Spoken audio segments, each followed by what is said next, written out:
Step into the fascinating realm of industrial metals, where steel prices fluctuate and market indicators are the pulse of an ever-evolving industry. Welcome to Cup of Joe, the metal podcast paying homage to our founder, Joseph T. Ryerson. Settle in, savor a cup of Joe, and let the conversation begin. Let the conversation begin precisely. It's welcome to Cup of Joe. Welcome to November. I'm Mike.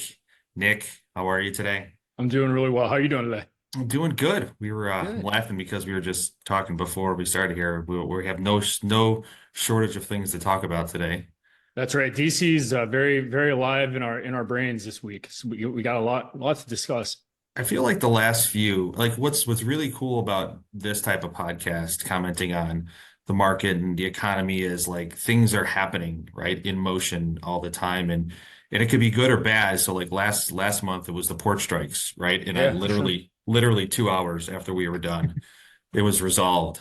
It might have Yeah, been because of you. I that's think you right. were mentioned. We put that whole thing in motion. Hopefully Yeah. the union boss is on Cup of Joe with us. But Yeah, it's like changing. and then just in the last 5 days or so, we had the Boeing union strikes get resolved. So that's another one that could have had an impact to the manufacturing side of things. But Nick Webb, strike buster, is what you should be, that's right. be referred to. But in all seriousness, a lot going on. Election a few days ago, if you haven't heard, President Trump is 47th president of the United States, and a lot happened since then with the markets. And before we dig into that, I want to give a quick plug. Next Thursday, that's November 14th.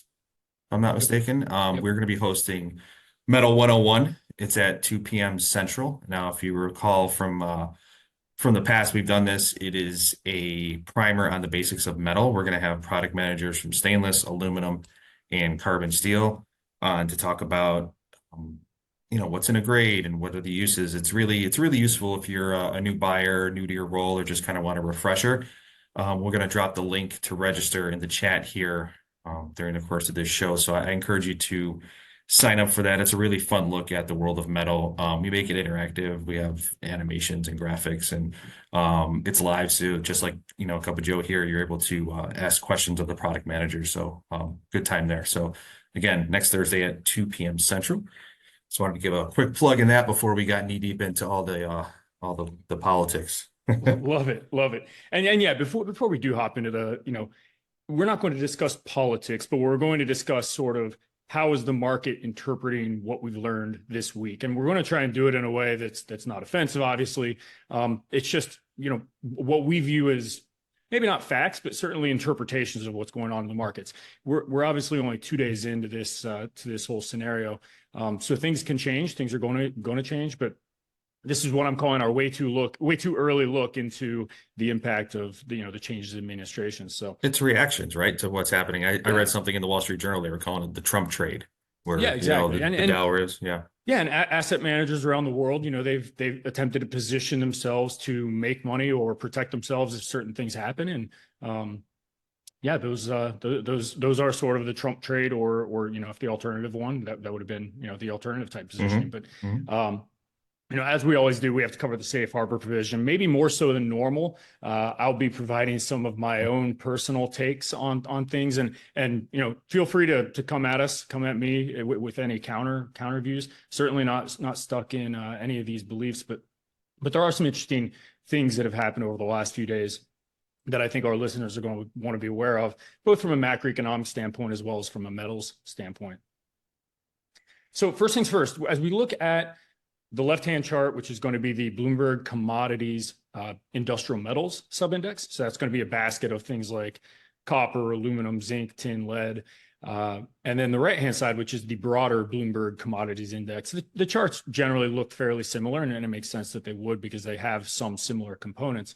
But ultimately, I would say that the reaction from the elections was actually somewhat muted in both scenarios. So I would say, at least first blush within commodities broadly has been somewhat unimpactful in terms of this administration, just say Trump getting elected versus someone else. So kind of interesting that the commodities baskets didn't react all that heavily. I will note though that both of them their moving averages do appear to be stabilizing. So, perhaps we've seen about as much of the declines in commodity prices that we're going to see. Maybe they even do start to perk up a little bit. I think there are some potential reasons as to why we could see a little bit of an inflection higher, but certainly stabilization within the commodity side of things. So good news there. What's interesting is when we peel back and look more closely within things like energy. So I've got crude oil on the left-hand side, natural gas on the right-hand side. Again, very subdued reactions, which, why am I bringing this up? Why am I talking about energy and crude oil? Well, one of the reasons is Trump's been pretty vocal over the last several months and saying, drill, baby, drill. And I think there are a number of different ways we can interpret that, what that means. But I think on first blush, I think you got to say, it sounds like this administration will at least vocally, whether or not that's, an anecdote or whether it's actually going to mean anything, they're at least vocally more comfortable with fossil fuels, I would say. So with that said, though, why didn't prices respond higher? Well, part of the reason why they didn't respond higher is because, even though, and maybe I'll get some bad looks for this, but even though I would say the Biden administration has been a little more anti-fossil fuels, a little more pro-clean energy. When you look at this chart, which is showing the U.S. Department of Energy crude oil production, and this is going back to 1950, we, over the last decade, have seen oil production in the United States go to record highs, and it's staggeringly high. So even though the rhetoric from the administration was, we don't really love fossil fuels, well, the administration's overseen a scenario, and maybe both Trump and Biden have overseen a scenario whereby energy production has actually risen to extremely high levels. And it's so much so that there are actually a number of analysts who are even questioning how sustainable it is to keep our production levels up at these types of figures in like the 13.5 million barrels per day. There are questions about whether or not, the Permian Basin even has the wells and the reserves to allow for this type of ramp up in energy production. So kind of an interesting thing there that, I think even though the rhetoric is drill, baby, drill, it sounds like the regulations around that industry may lessen a little bit. The proof is in the data, and the data is suggesting that, production is already extremely elevated. And that's why prices didn't react. I think that's one of the main reasons why prices thus far haven't reacted. But what did react, interestingly enough, was the equities, the stocks of energy companies, traditional energy companies. Over on the left-hand side, we're looking at a stock chart. This is an ETF. It's called XOP. Again, not investment advice. But this is comprised of traditional oil and natural gas producers in the United States. And you can see it in the last couple of days. It's spiked pretty rapidly. Let's just eyeball on it, call it 7-8% in the last few days. Dissimilarly, on the right-hand side, ICLN, this is an ETF of a basket of what somebody deemed to be clean energy or maybe newer energy type companies. And you can see it's basically done a mirror image reflection. So, if I were to interpret this, given the 2 days of data that we have thus far, I would say that this is probably an anecdote of saying, the new administration, at least anecdotally, regulatorily, is going to be a little more comfortable with fossil fuels, maybe a little less stimulative or accommodative to clean energy. And I think in the last couple of days, Trump's even been vocal about saying one of the first things he plans on doing is going after wind towers that are offshore. So that gives you a little bit of a glimpse into what that policy may look like. So certain industries like wind farms, solar farms, they may have a little less stimulus being fed their way. My personal take when we think about things like the Jobs Act, the CHIPS Act, I actually don't think there's going to be much of an amendment or changes in the way in which that money gets dispersed, except for potentially the clean energy agenda. I think my personal opinion is I think fewer dollars likely get flowed into that scenario. And that's kind of what this, like you said, this is all speculative, right? And that's what the charts are showing us here, right? That they're both jumped up a little bit here, but it's so hard to tell what kind of investment is going to be. Again, we've got 2 days of data, so can things change for sure. But this is this is the way too early look in how people who are moving money around, how they're positioning and thinking that they can profit. Yeah. So one other thing that happened, which I get this. There are many people within the country who aren't happy with the result. There are many who are happy with the result. But one thing I think for everybody and for all business leaders is volatility and the idea that it's now in the rearview mirror. We now have certainty of what's to come. I think that certainty is something that finally gets, leadership teams, management teams to a point of saying, okay, now that we know what the playing field looks like, at least roughly we know what the playing field may look like. We've already seen this guy in office for 4 years. We have a sense of what it could look like. It should help to create a better path forward as we roll through the next couple of months for planning ahead on CapEx budgets and things like that for 2025, 2026. This is the volatility index. So it's basically showing essentially how much uncertainty is there in markets. And you can see post-election uncertainty has basically been drilled down, which means that people have more certainty, more confidence. And I would say this has fed to a degree into what we saw within the broader stock markets, where there may have been some cash sitting on the sidelines, kind of trying to wait and see how things shake out. Who's going to win the Senate, who's going to win the House, and as you can see over in the top right corner, we have seen things like the S&P 500, the Dow Jones Industrial Average, which is going to be shown in blue. The NASDAQ, which is shown in orange, continues to scream higher, and then interestingly enough, the Russell 2000, which is comprised of mid cap and small cap companies, I think it was up like 5.6% yesterday, which is a staggeringly large jump for an index that's that broad. But I think that's really the market kind of interpreting some semblance of a Trump policy, which may look a bit like lower taxes for corporations, lower taxes for individuals, and perhaps maybe lower regulations. Now, there are obviously downsides to all of those types of policies. There are cost benefits of everything. But in terms of stocks and how they're valuing the interpretation of lower taxes, that means that those companies get to keep more of their money. Any company that was maybe at risk of having a difficult time in the economy or maybe even going bankrupt, lower taxes could help to allow them to survive a bit longer. So that the market reaction within stocks was certainly to the upside, but doesn't necessarily mean pro Trump. It kind of just means, it could just mean the market now knows what the situation is and they were able to bring cash off the sidelines. Yeah, it's a good point, right? So much of what drives the market or doesn't drive the market, right, is uncertainty. And I think now there's certain path forward, right? You said now I know which direction it's going to go in and now I can plan appropriately. And if you harken back to the survey that we did earlier this year, we asked about, what potential business conditions would with the change in administration, would that lead to better conditions? 38% really believed that it would, while 28, said that, Yeah, and kind of like I said, it doesn't necessarily have to mean better conditions. It could just mean we now know what it is and now we can plan around it. Exactly. So yeah, kind of interesting there. Yep. So interestingly though, so as we rewind to probably our last cup of Joe, we discussed the fact that the Fed has begun cutting interest rates. Their first jump in was a 50 basis point cut, taking interest rates from 5.5% down to 5%. Interestingly enough, that happened on the exact day that I have this vertical white line drawn in here. So that would have been September 17th. What's interesting is, despite the fact that the Fed is cutting short-term interest rates, longer-term interest rates, so things like the 10-year yield, which is shown in white, the 30-year yield, which is shown in blue, and then I also put in the 30-year national average mortgage rate, which is going to be on the left axis. Those are all shown here. And what can you see? Despite the fact that the Fed was cutting interest rates, longer-term interest rates and mortgage rates actually spiked. So they went opposite directions. Why does that happen? It could be a couple of different factors, or maybe even a combination of factors. One could be that there's an expectation that lower short-term interest rates is going to spur growth in the economy. And if you have growth in the economy, there are less people who are investing in fixed income, more people investing in stocks and companies and things like that. That can drive yields a bit higher. Basically, the notion that you have to get paid a higher yield in order to take on government debt.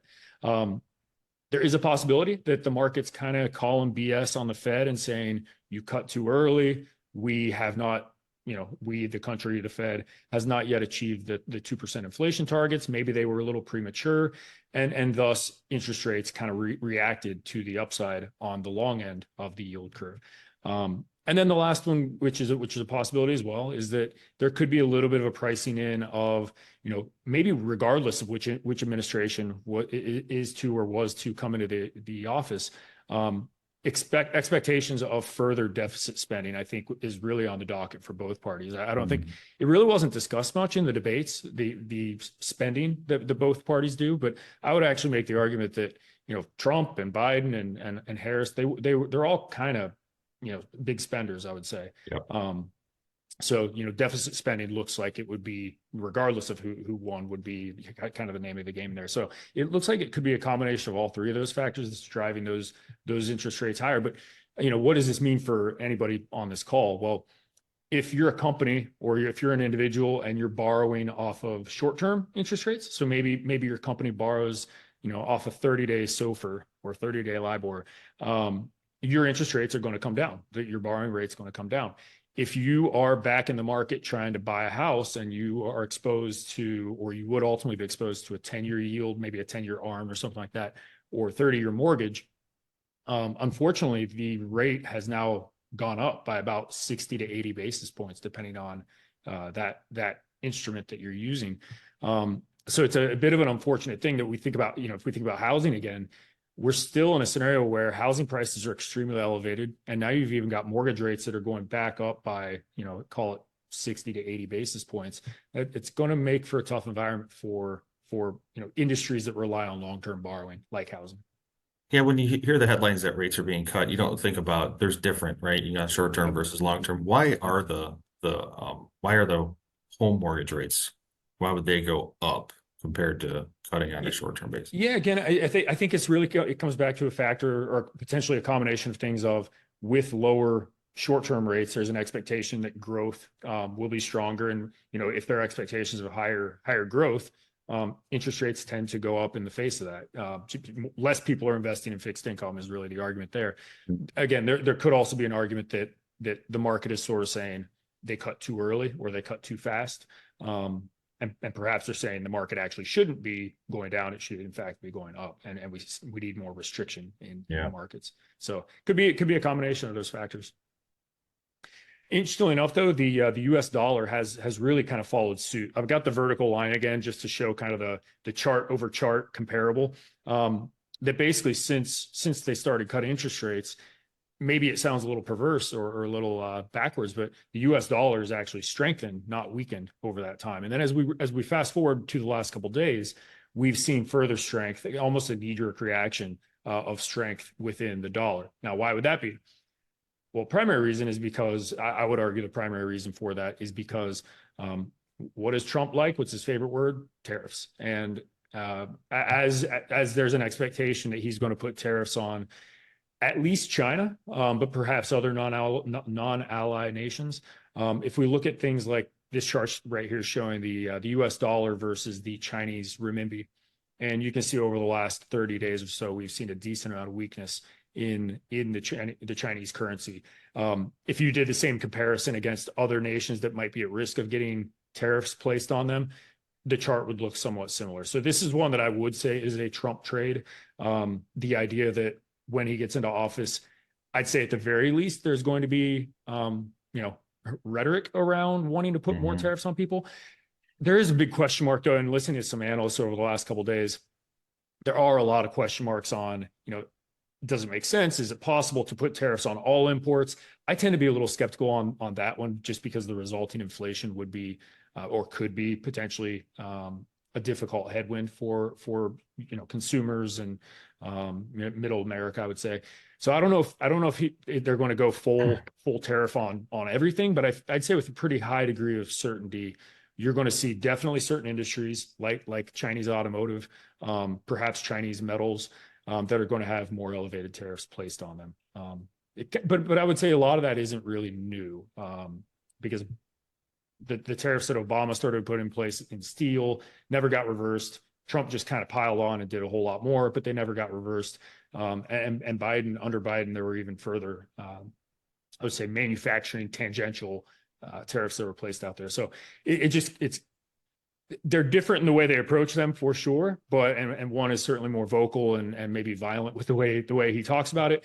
But there really has been just a continued theme of greater and greater protectionism, particularly against China.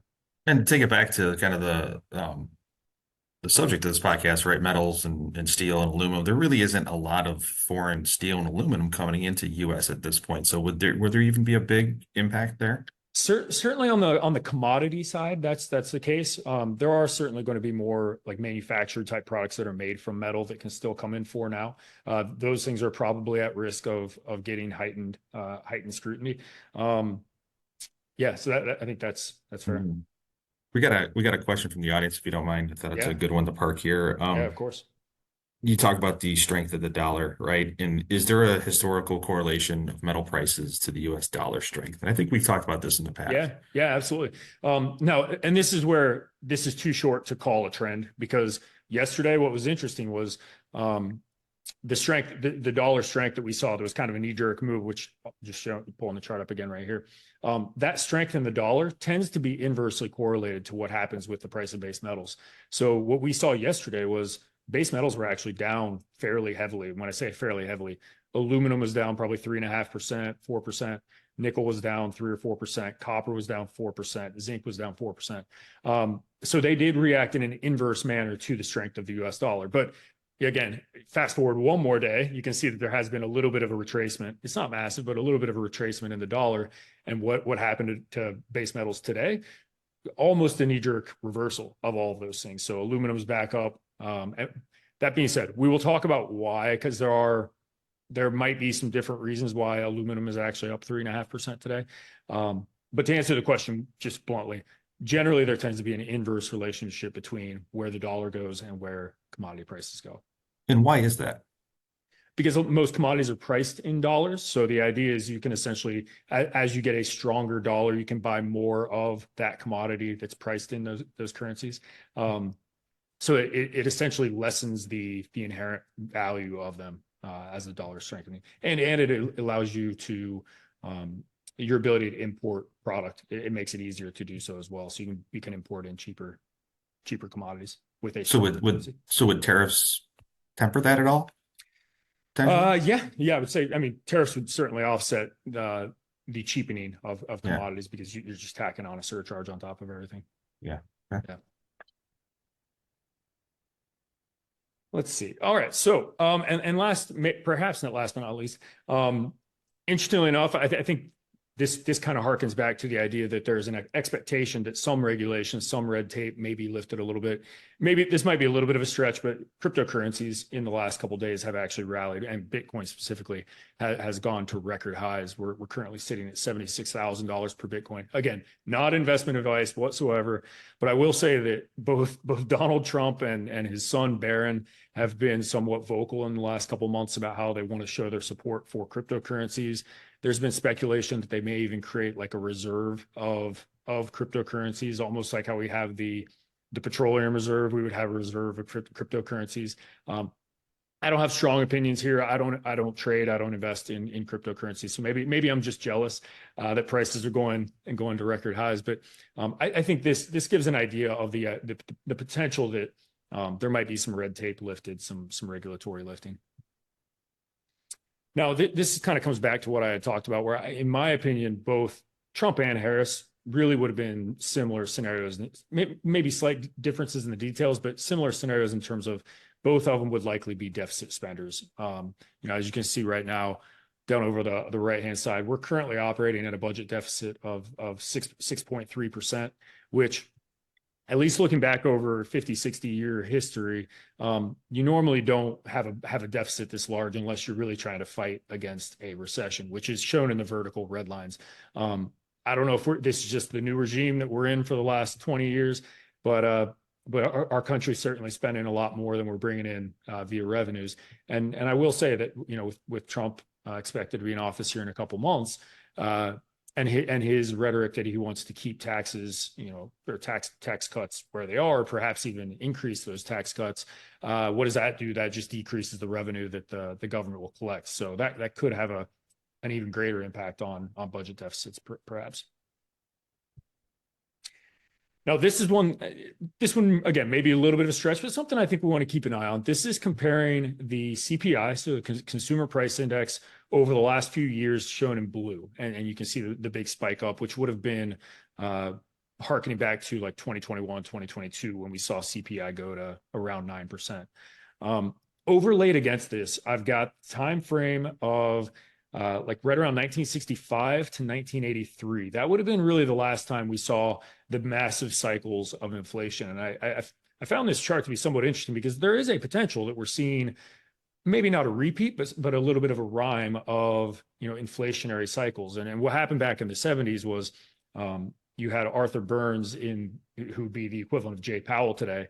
And, he was trying to fight inflation. He thought he had successfully fought inflation. And what does he then do? He starts cutting interest rates.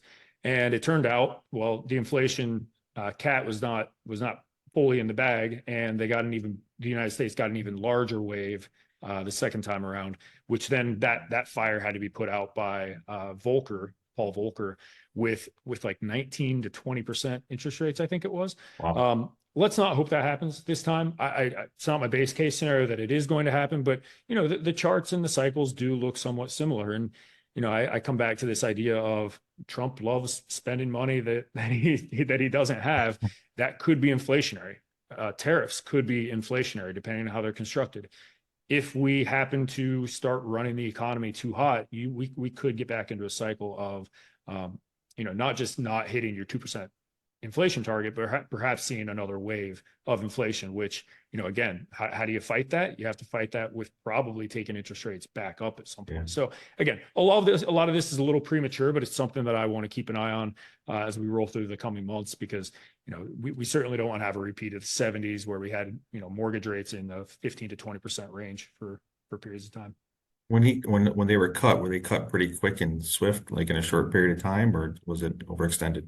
I believe they were cut fairly quickly. I obviously wasn't around back in the 70s doing any economic analysis, but I believe it was a fairly quick decline when they kind of claimed victory, when Arthur Burns claimed victory. So yeah, there have been a lot of comparables, wondering whether or not Jay Powell is a Volcker type Fed president, or is he an Arthur Burns type Fed president? And I think there's potentially going to be more to the story before we can make that call. I picture Nick Webb being a risk analyst from the moment he's born. Yeah, you're, waddling around in diapers, weighing the risk of this toy versus that toy. I think my long hair would have done well in the 70s too. Yeah, it definitely would have. Yeah. That's right. So how would I summarize? So if I'm just going to put a couple bullet points on it, again, these are completely my opinions, and I would welcome any counter thoughts on this, but I would say uncertainty is now in the rearview mirror. That's evidenced by the VIX kind of crashing back down to 15. So thus far, in most markets, we've kind of seen a risk on type trade, which means buying equities. We've seen a little bit of buying commodities. Stocks have gone to all-time highs. So there's certainly cash coming off the sidelines and going into certain risk markets. Expectation that we're going to see extension of tax cuts and decreased regulation. That's at least been kind of the narrative within the campaign trail. We'll see what those details look like. Obviously, there's going to be a Senate, there's going to be a House that some of these details are going to have to go through. So more to be seen there, but it looks like that's a fairly common ground to land on.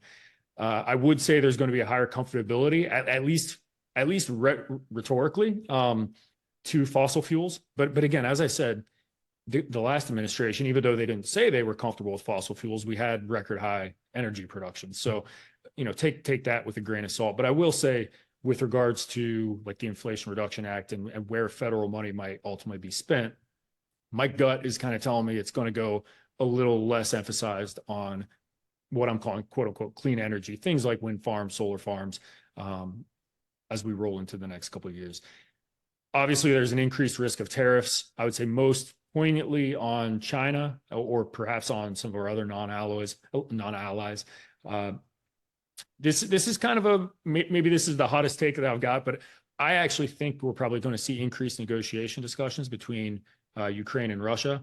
Again, my personal opinion, but based on what I've been reading, what I've been seeing, the payments that the United States has been making over to Ukraine to help them, support themselves through the war, it feels like those are going to at some point dissipate. And if they dissipate, there might be some other type of conclusion that might have to be drawn. Again, that kind of a hot take on my end. Certainly don't want to offend anybody, but just how I'm kind of seeing things. And actually, even the last couple hours, Putin has already kind of vocally said, I'm ready to have some discussions. So I guess I don't know if that's good news or bad news, but I tend to think peace talks are generally good news, but obviously different opinions there. Deficit spending continue. Again, I would say that under either one of the presidents, and we've seen it under both administrations in the last 8 years, they tend to like to spend money. So that trend still seems to be intact. And my personal take is I think because of all of those things, inflation risks are still going to be on the table for the time being. So, maybe that means we have to, at some point in the next few months, slow our interest rate cuts to kind of take a slower approach to that. But those are my key takeaways thus far within 2 days of what we know post-election. Yeah, I like the way too early. It makes me think of we did some analysis earlier in the year, right, about what election years do on metal prices, and it was and I'm going to mispronounce the bank's name. Is it Macquarie? Yep. Yeah. Said that actually the metal prices tend to perform or they have the biggest impact between election and inauguration. Have you heard that? I hadn't heard that, but that's actually an interesting one. We'll have to see it here in the next couple of months. But when we, my analyst and I, we did an analysis looking at just the start of the year or basically the start of the term to the end of the term. Maybe those aren't the right dates to pick, but we found that there really wasn't much of a statistical correlation. But yeah, we didn't look at election date through inauguration, so maybe just different time frame would change the results. And I can't think of a reason why, because it said something like the Bloomberg Commodity Spot Index. They would show like annualized gains like 3.9% between like election and inauguration. I don't know. I can't think of a reason, why it would move between them. Traders are fickle animals, and did it make sense that the Russell 2000 was up 5.6% yesterday in one day? That's an absolutely massive move. No, I would say probably not. I mean, and as we fast forward towards inauguration, maybe things settle back down, maybe they go a little bit higher. But I think until we actually see the devil in the details with regards to what the policy is truly going to be, we don't really know. A lot of this more so just feels like traders kind of dipping in, taking profits, and being traders. Yeah, interesting. So switching over to the Fed, as I mentioned, we've got a lot coming from DC this week, and lo and behold, I've got up in the top left 99% odds the Fed was going to cut today. It's actually 99.8, so basically completely baked in. A couple hours ago, we did get confirmation that the Fed is and has cut interest rates another 25 basis points. As we look forward to the December meeting, so a month from now, there is an expectation it's about 70% odds that there's going to be another 25 basis point cut.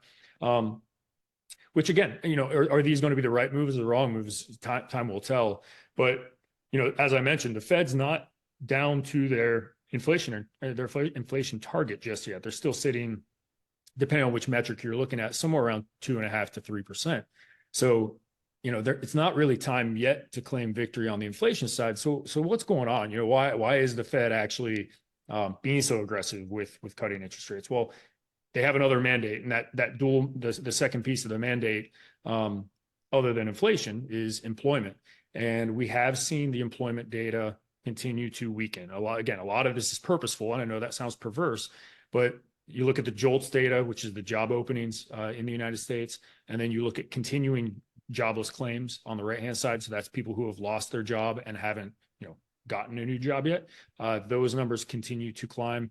So there is certainly a warning sign that the Fed is watching to say, okay, maybe we need to prioritize the job situation, which does continue to weaken ever so slightly, before it gets out of hand and spirals into something that looks much more like a broad-based recession. So, for now, it looks like they're prioritizing the jobs side of things over inflation. But, we'll have to see. If inflation is to perk itself back up to like 3.5%, 4%, obviously they'll have to change their prioritization. But for now, that seems to be the rhetoric. And that was a lot of what Jay Powell talked about in his commentary today. Now, I've been talking a lot about, federal spending and things like that, and kind of how both sides of the aisle seem to be big spenders. This is a chart going back to like the 1980s to current of the U.S. interest expense on our debt. So what that's doing is essentially just taking the bonds that the federal government has issued out, it's taking the interest rate at which those are done and multiplying it times the debt, the overall debt burden in the United States. So you've kind of got a twofold factor of we've had higher interest rates recently and we have higher debt, which what's that do? That increases your interest expense at a fairly rapid rate. And you can see, this chart's somewhat scary looking because again, this is for an individual, this is basically the equivalent of credit card debt or credit, your credit card interest.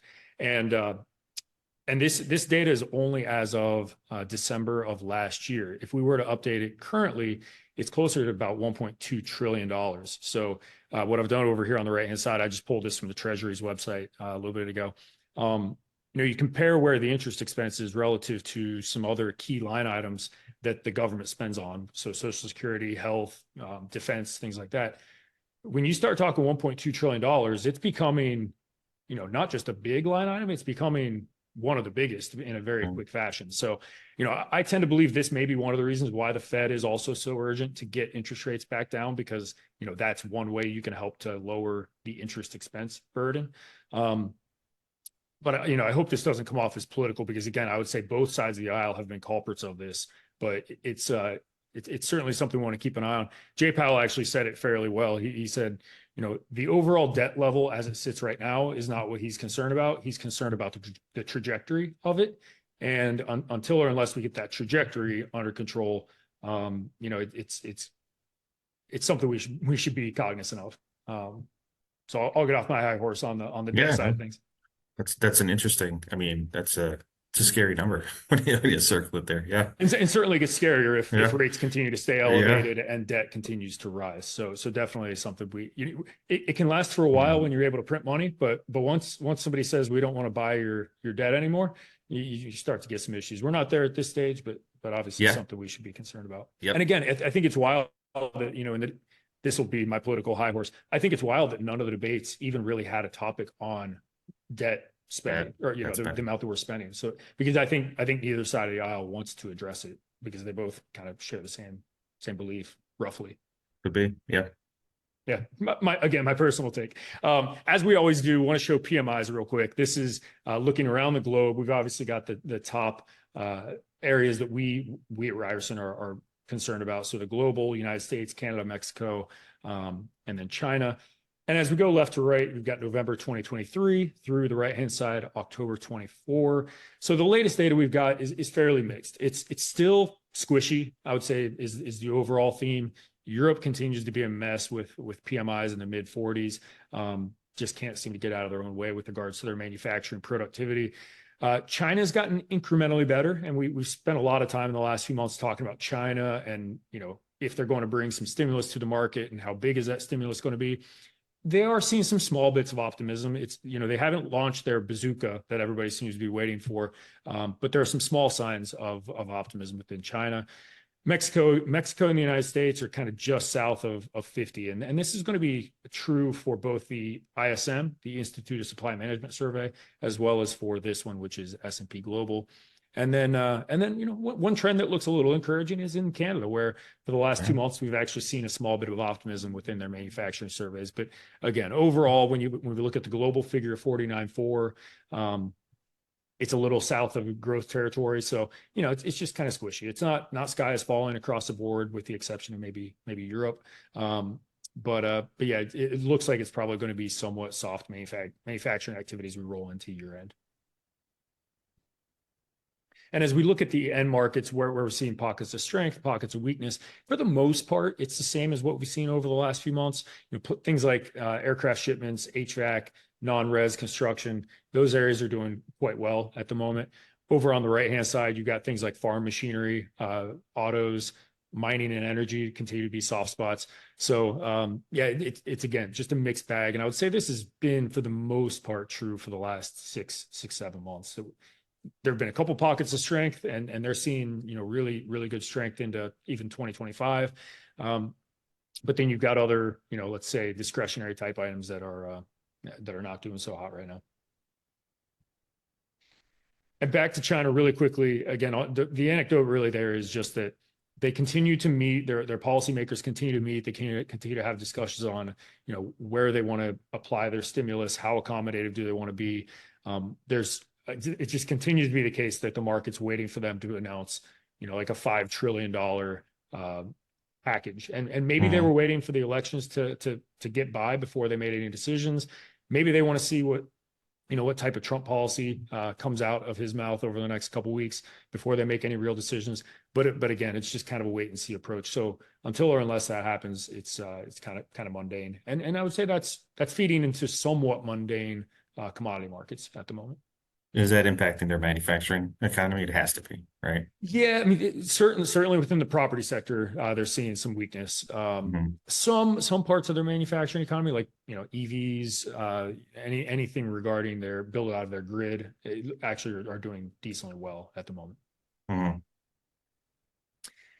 And last but not least, I'll end with a little bit of optimism. Despite the fact that we're seeing manufacturing somewhat squishy here in the U.S., and we've seen that for a number of months now, the services side of the economy continues to carry the weight, and that makes up about 80% of the U.S. economy. And so we're seeing, at least per the Atlanta Fed GDP Now index, we are seeing GDP growth expectations right around 2.5%, which is nothing to panic over. Certainly not recessionary type numbers. So steady as she goes with regards to overall U.S. economy. Nothing on cryptocurrency. That took a huge spike in the last few days too. Yeah, no joke. I mean, record high prices on, again, it just kind of feeds into that risk on trade. Just sort of buy all financial assets these days. Yeah. All right, so let's kick it over to metals, and we'll get a little bit into politics or what political ramifications may be there. But this is a 1-year chart of U.S. Steel's stock, and we haven't spent a whole lot of time talking about this, and I don't intend to spend a whole lot of time talking about it today.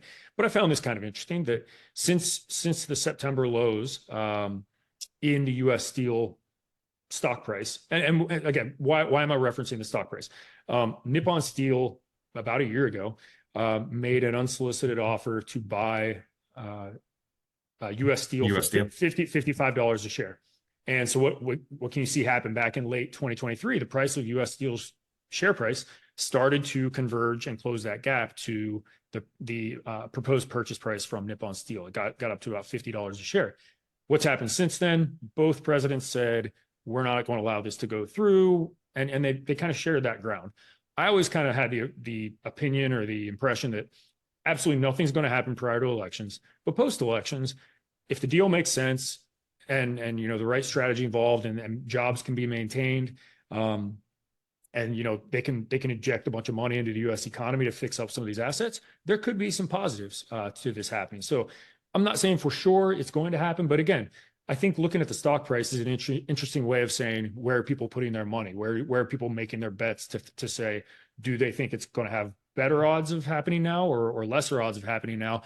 And over on the far right-hand side of this chart, I would say it's a fairly emphatic, the market thinks there are higher odds of this happening now, now that we have an election result in our pocket. And maybe not for nothing.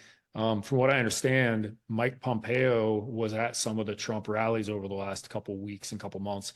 And coincidentally, Mike Pompeo is now on the pay staff of Nippon Steel.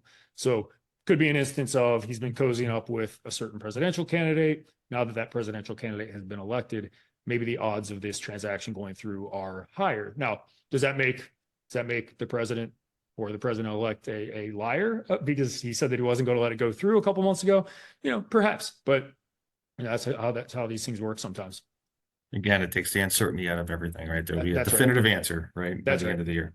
That's right. So at least as we sit here right now, it looks like there are increasing odds that the market is viewing this as being a transaction that could in fact go through. Obviously, we're not at $55 a share, which is where Nippon ultimately bid, but the price has gone up, so those odds are increasing. Yeah, I saw, Nippon Steel executives were pretty confident that it's going to be completed by the end of the year, but that's another opinion, right? Yep, exactly. Yes. Exactly. Now, flipping over to unopinions, these are the steel prices of the United States in white, the Northern Europe in blue, and then China in orange. We talked about this last month that, on the back of small stimulus announcements out of China, we have seen steel prices bottom and revert a bit higher. We have not seen that trend continue. They kind of I wouldn't say it fizzled out, but they've basically just been going sideways for the last several weeks, right around the $450 per ton mark. So there still is a spread to U.S. prices. I always have to make this reminder: we can't buy, Chinese hot roll direct into the United States because the tariffs are so large. But it's at least a barometer of where the global floor is for steel markets. And so if it's risen by 50 or $75, you can make the argument that floor has been lifted globally by about that amount, just given their size and presence within the global steel space. U.S. steel markets, we found some stabilization, and we have had a couple of steel price hike announcements. Nucor CSP has been hiked up to 740. Cliffs Natural Resources, of course, I guess I just go by Cliffs now. They have hiked their index pricing up to 750. U.S. Steel announced a $30 per ton increase, though they didn't give an actual number. They just said up 30 from some other mysterious number. So there is some optimism from the domestic mills, but we just haven't seen it yet feed through in things like the CRU index, which CRU came in at 688 flat week over week. The fast markets index, which is another data provider, their number is still printing, I think 682, somewhere right around there. So it's a signal to me that there's still some discounting taking place in the markets, despite the fact that CSP's $60-$70 higher than that, because that's how CRU and fast markets, that's how they construct their indexes with actual physical transactions. So there are some gaps out there in the market with regards to where prices may be ultimately getting transacted. Yeah, we talked to Josh Spores earlier in the year, and he, that was probably June timeframe. They were probably pretty new. And we said that, you probably get a clearer impact or idea of the impact come like now, like contract season or just, has there been do you think there's any more clarity about that right now?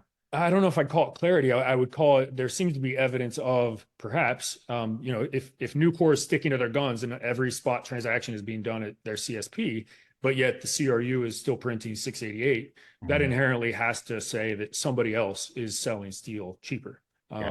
So whether that's like a discounting mechanism off a CRU or just, somebody's buying bulk tons at cheaper prices below market, that part's a little unclear, but it has to mean that somebody's buying steel sub $700 right now. That being said, though, the mills have been somewhat diligent about taking production offline. You can see we've got both the capacity utilization numbers shown on the right-hand side, and that's the blue line, and then the overall weekly production is shown on the white. And so there have been a number of outages within the United States. I would say many of them were planned. The question mark was always what's the duration going to look like? Given the fact we have weak manufacturing markets in Q4, maybe that needs to be met with lower production to help balance the market. And I think it looks like the data is suggesting that they are doing that. That we saw a little bit of a bump up in production in the last week or so, but it's actually come back down in the most recent data set. So it looks like the mills are doing their best to kind of keep the market a little tighter, just by lowering their own production figures. So that could help to put a little bit of stability and maybe a bottom into markets. And worth noting, I met with a physical steel trader probably 3 weeks ago, and he indicated that the absolute best prices he's seen in the import market is right around $660 per ton. So I think that just adds more credence that, maybe we're not going to rip to $900 a ton in the next couple of weeks, but I think it certainly gives confidence to say that it looks like a bottom has been formed in U.S. steel markets for the next several months. Again, I'm not suggesting prices need to go up by $150, $200, but I think the downside risk is somewhat finite for prices as we roll into year end. And futures generally agree. As we look at futures and compare them to where scrap is, there's a bit of optimism in steel expectations as we roll into year end and into 2025.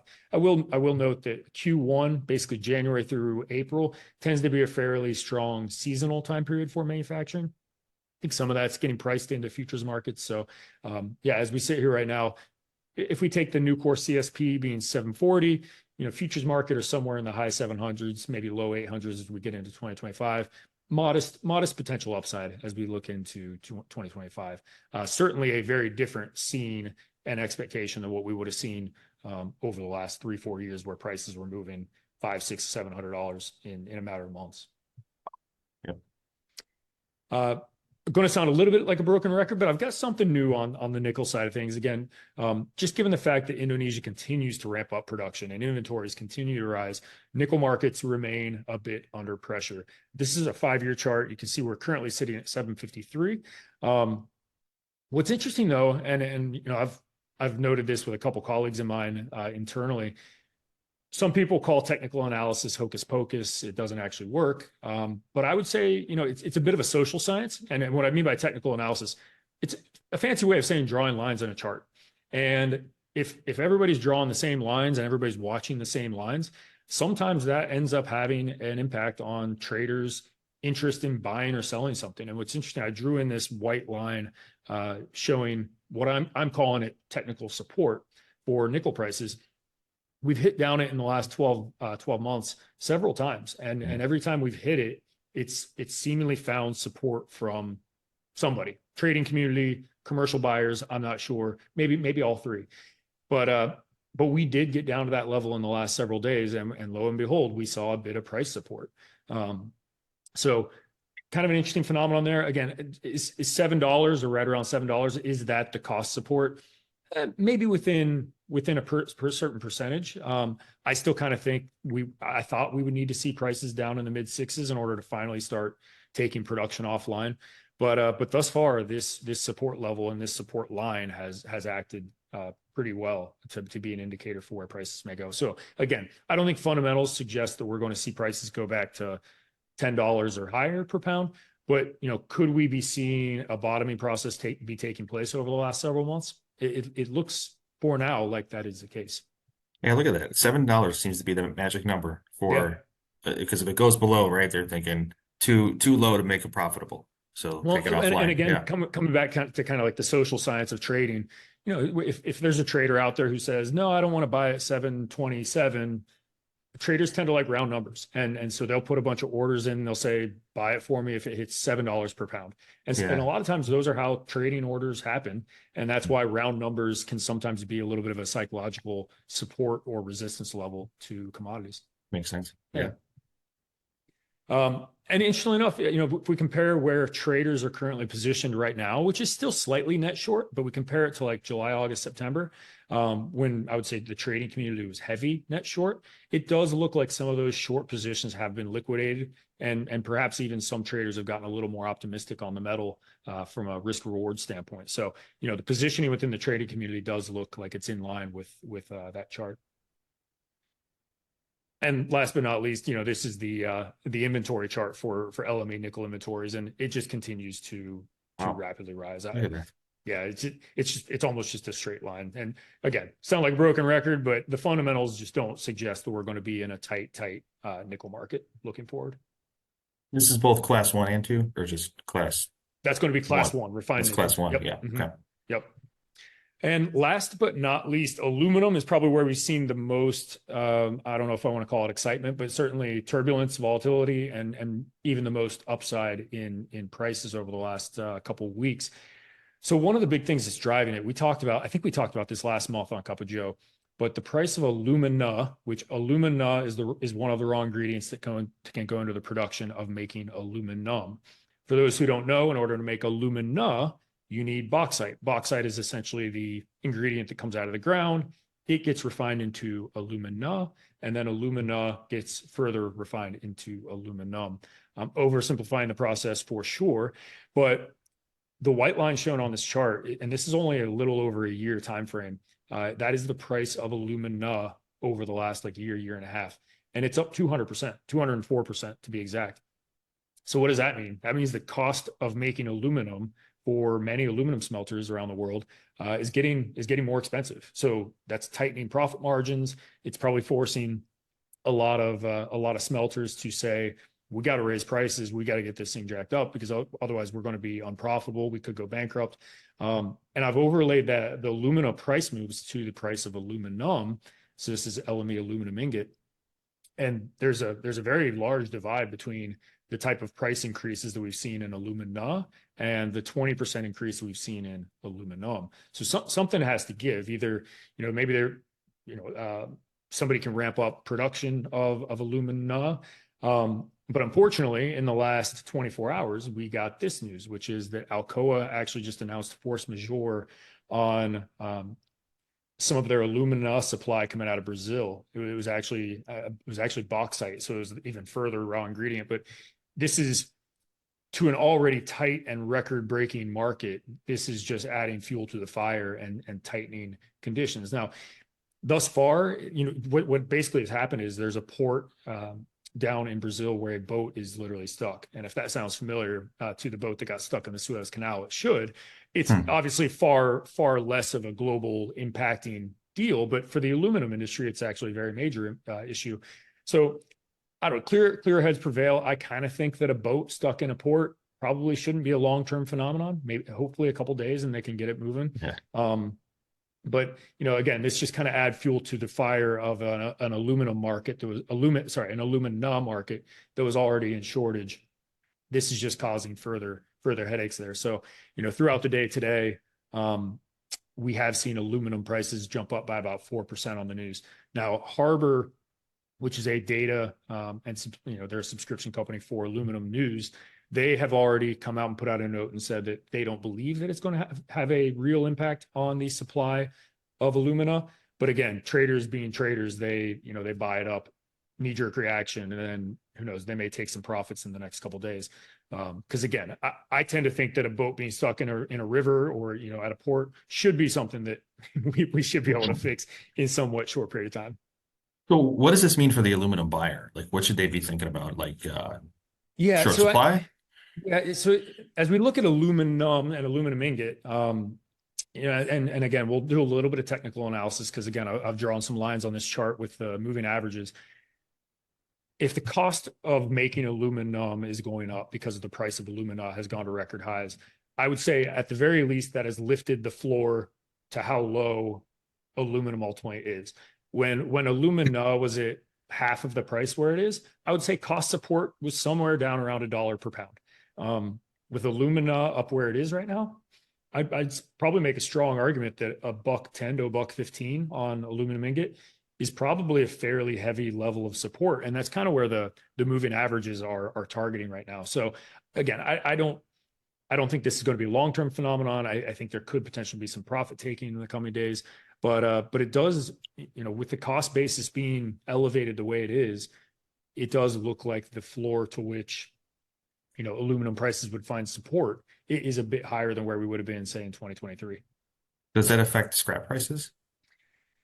It could. Yeah, I mean, it certainly could, because if you think about it, if we compare it to like the carbon markets where, you can make steel from iron ore, you can make steel from scrap. Sometimes you can slightly shift those mixes a little bit.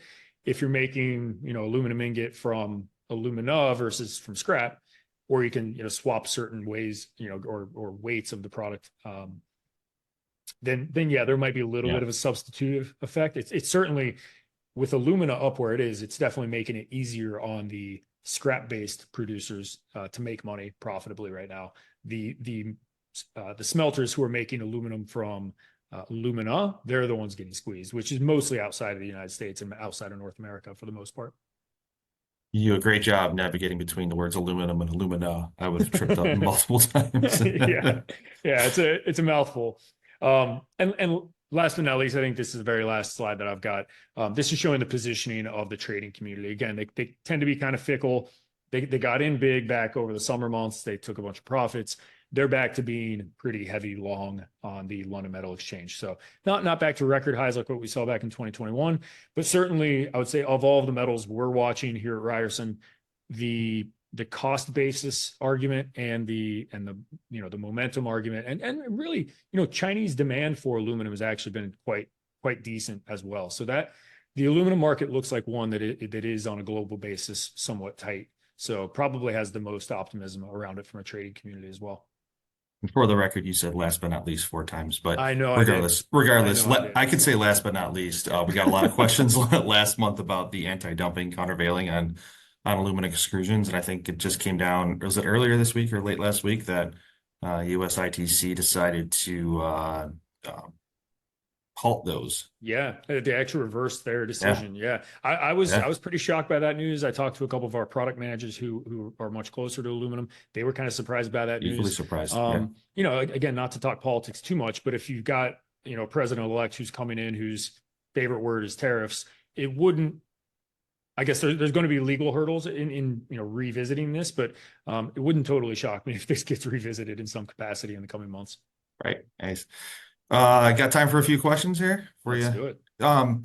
Let's go back to the oil discussion. Yeah. Is the current increase in drilling permits using the oil in the United States, or are we selling it to other countries? Because both. Yeah. I mean, we yeah, certainly are exporting a lot of our energy in some cases, just because we don't have the refining facilities to refine it. So, it could be going from here literally to China, get refined into all of its refined products like gasoline and distillates and all that. So both, I would say both. mhm. Yeah. Okay. Yeah. And you showed a volatility index Yep. earlier as well. The VIX index. The VIX index, yeah, Yep. pretty low. Was this, I guess, when, for comparison, the listener would like to know when the index was this low comparable. Has it been this low in a while? It's been, I would say it's been over a year. And certainly in the last couple of months, it's been a bit more elevated. Just, with geopolitical hurdles, with the election hurdles, I think it sparked a little bit of a premium to the index over the last several months. But yeah, 15 is a pretty historically low type figure. That's kind of there's no risk out on the horizon is almost what that's saying. Anytime you see it sub 15, that's a pretty decent sign that the market and traders in the markets are not seeing things to be, overly risky or overly concerning at the moment. Yeah. Okay. When you're talking about alumina, it's foreign, not domestic, right? The smelters. That's right. Yeah. And Yep. if that's true, the supply of aluminum in the United States is strictly domestic. So then does the alumina price really affect U.S. aluminum prices? So I guess alumina being foreign, aluminum being domestic, what's the effect? It's certainly going to be affecting the LME price, because the London Metal Exchange price of aluminum ingot, which sets the global standard for all pricing in the world, will be impacted. So to the listener or the questioner's point, availability within North America, if they're making it from scrap, shouldn't really be impacted. So less of an impact on conversions and maybe even premiums, but on the LME side, the LME has seen a bit of a knee-jerk reaction in the short term in the last day, at least from this force majeure announcement. Makes sense. And then I guess outside of this, going back to Alcoa and staying on the alumina topic, outside of the Brazil issue that they're having, is there anything else behind the rising cost of alumina, or is it simply a supply-demand issue? Yeah, no, there have been some peculiar things, and I actually haven't seen a great write-up on why this is happening, but Guinea, which is, a little island nation, happens to be that they produce a lot of bauxite and aluminum. Yep. And they, for whatever reason, basically stopped their exportation of alumina for a period of time. And so a lot of that was going into, I believe it was the Middle East for ingot production over there. But again, it's kind of this chaos theory thing where butterfly flaps its wings in Guinea and all of a sudden your price of aluminum is up 4%. That happened a couple weeks ago. And again, most of the analysts kind of said, we don't think this is going to have an impact on availability or on smelting capacity. But, every day we wake up, it seems like alumina prices just keep going higher and higher. Yeah, makes sense. Okay. Yeah, there have been a couple instances, I believe one in Australia, one in Guinea, obviously this force majeure incident. And then I think I'm going to blank. There is one other region that had kind of a supply disruption as well. So yeah, there have been a number that have just compounded on one another. A lot going on. A lot going on. Not to mention what Ohio State's number 2 in the rankings. Is that right? Did they bump us up to number 2? We're number 2 in the Big Ten. The Big Ten. Okay. Oregon. Yeah. What are you, 8-1, 7-1? 8-1. Got Purdue this weekend. Then we got an undefeated IU next weekend. Go Hoosiers. Purdue's a cakewalk. No. Knock on wood. And we got the Bears with what, a winning record right now? Man, no. I think No? they're back below. They were 5 seconds away from having a winning record, and then the old Hail Mary, and everyone decided to stop playing defense. We just can't make it easy. No, it's probably never going to happen. So, it's the plight of the Chicago sports fan. We just get a Cubs World Series and then nothing. Yeah, and nothing. But, Ever again. Die a happy man after seeing that. That's right. I'm fine. Yeah. Any closing thoughts, Mr. Webb? Yeah, we're sitting here. It's early November. We're heading into holiday season. Regardless of whether or not things went your way or not this week, take some time to enjoy time with the family. We'll obviously be back here in early December. We'll talk more about the holidays then. But obviously wishing everyone a happy and prosperous end of the year. And we'll be back to this in early December. Yeah, looking forward to it. And again, we got that link in the Q&A to join us next week for Metal 101. And hope to see you there. And we will talk next month.